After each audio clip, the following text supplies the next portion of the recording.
ஓம் நம சிவாய நம. ஆன்மீக அன்பர்கள் அனைவருக்கும் அன்பான வணக்கம்.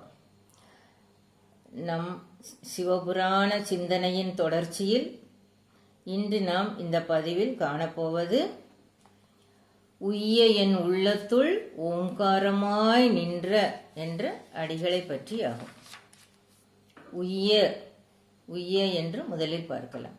உய்ய என்றால் உய்தி, உயர்வு, மேன்மை, வீடு பேறு, மோட்சம். நாம் உய்வதற்காக நமக்கு உய்தியை தரவல்லது என்றெல்லாம் பொருள்படும். இந்த உய்தியை தரவல்லது ஓம்காரமே ஆகும். வேத மந்திரங்கள் யாவும் நம் மந்திரங்களை சொல்லும்போது ஓம் என்ற ஓசையை முன்னும் பின்னும் சேர்த்தே சொல்லப்படுகின்றன.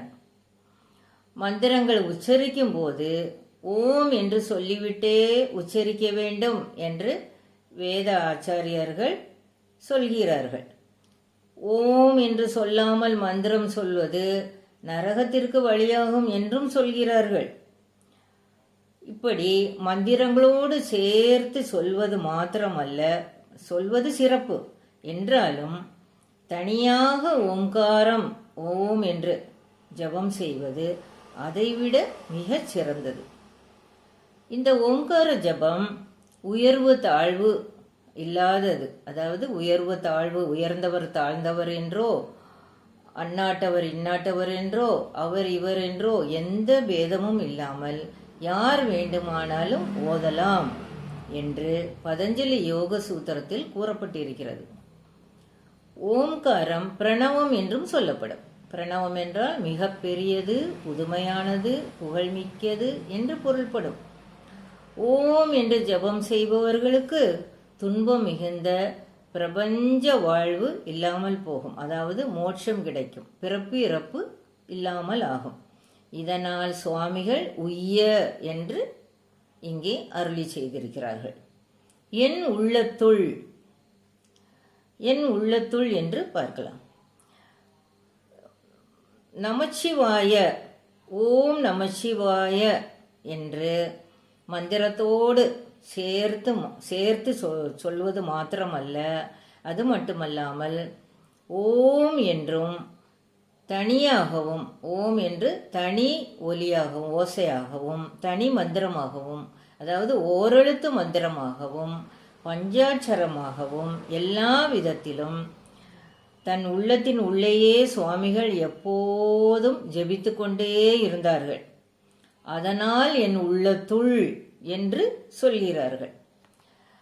வாயால் உச்சரிக்காமல் மனத்தால் ஓம் என்று எண்ணிக்கொண்டே இருப்பது அசபை என்று சொல்லப்படும். அதாவது அசபா மந்திரம். இதுவே சிவயோகம்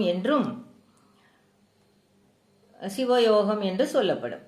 திருமூலரும் தன் திருமந்திரத்தில் ஓம் என்பது சிவ தத்துவமே என்று சொல்கிறார்.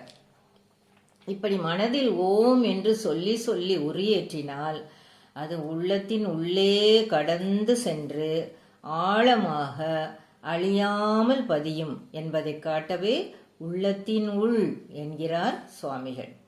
தாமே இதை பலகாலமாக செய்தார், அதன் பலனையும் அனுபவித்தார் என்பதை நமக்கு உணர்த்தவே என் என்று சேர்த்து என் உள்ளத்தின் உள்ளே, என் உள்ளத்துள் என்று அழுத்தம் திருத்தமாக சொல்கிறார் சுவாமிகள். ஓம்காரமாய் பல காலமாக தன் உள்ளத்தின் உள்ளேயே ஓம்காரம் ஜெபித்ததால் அவர் உய்தியடையுமாறு இப்போது பலனை அவர் உள்ளத்திலேயே காண்கிறார் சுவாமிகள். ஆ உ இம் இந்த 3 எழுத்துக்களின் சேர்ந்த நிலையே ஓம் என்ற ஓசையாக நிற்கிறது.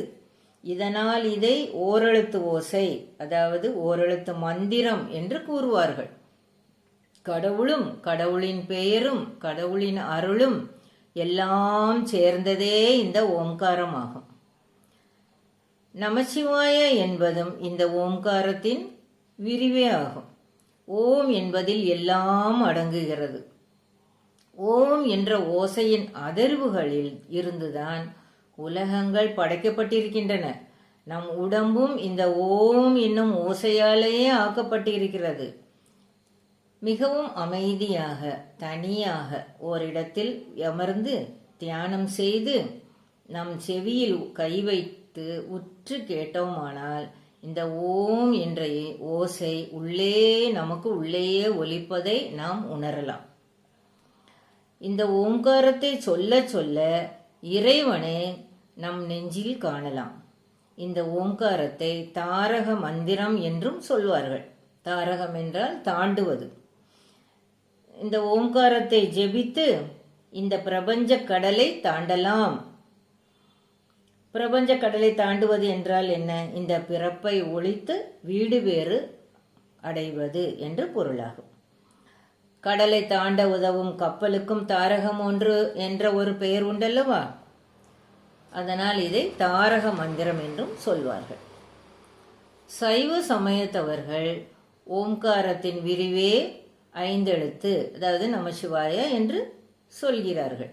வைஷ்ணவ சமயத்தவர்களோ ஓம்காரத்தின் விரிவுதான் ஓம் நமோ நாராயணா என்ற 8 எழுத்து, அதாவது அஷ்டாட்சரம் என்கிறார்கள். ஆகப்பட இந்த ஓம்காரமே எல்லாவற்றையும் தன் உள்ளேயே அடக்கி வைத்திருக்கிறது என்று உறுதியாக தெரிகிறது. சிவம், சக்தி, ஆத்மா, பிரபஞ்சம் ஆகிய அனைத்தையும் ஓம் என்பது குறிப்பதாக இருக்கிறது. எல்லா மங்கள ஒளிகளின் கூட்டு ஓசையே இந்த ஓம் என்றாகும். நாம் மூச்சு எடுக்கும் போதும் மூச்சு விடும்போதும் அதன் உள்ளேயே சூட்சுமமாக இந்த ஓம் என்ற ஒலி இருக்கிறது. அதுபோல இசைக்கருவிகள், மணி, கடல், காட்டு ஓசை, அருவி ஓசை, வாயுவின் ஓசை, இப்படி எல்லாவற்றிலும் ஓங்காரம் இருக்கிறது. எந்த காரியம் செய்தாலும் அதற்கு முன்பாக நாம் வணங்குவோம் அல்லவா விநாயக பெருமான். அவருடைய வடிவமும் ஓம்காரம் ஆகும். முருகனின் வாகனம் ஆகிய மயிலும் ஓம்கார வடிவமாகும். ஓம்காரமாய் நின்ற என்கிறார் சுவாமிகள். நின்ற என்றால் ஓம்காரம் உடம்பில் நிற்கும் நிலையை பற்றி சொல்வதாகும். நம் உடம்பில் இந்த ஓம்காரம் ஜெபிக்கும் போது அது நிற்கும் நிலை என்ன என்பதை யோக ரீதியில் நாம் பார்க்கலாம்.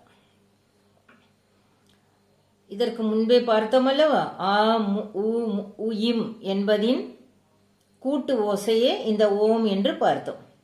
நாம் ஓம் என்று உச்சரிக்கும் போது முதலில் நம் உடலில் தொப்புளுக்கு கீழே உள்ள பகுதியில் இருந்து ஆ என்று தொடங்குவதாக உணர வேண்டும்.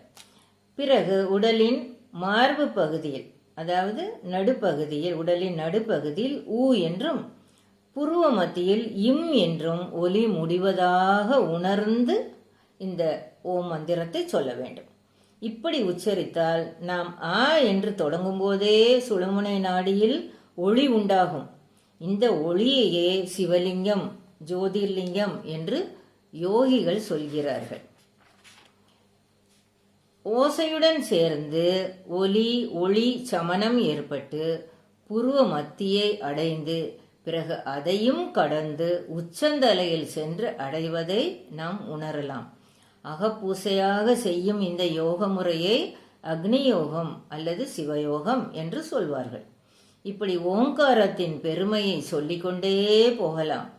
இந்த ஓம்காரமே நமசிவாய என்று விரிந்து நாம் சொல்ல சொல்ல நம் மனத்தின் உறுப்புகளாகிய புத்தி, சித்தம், அகங்காரம் ஆகிய எல்லாவற்றையும் சுத்திகரிக்கிறது.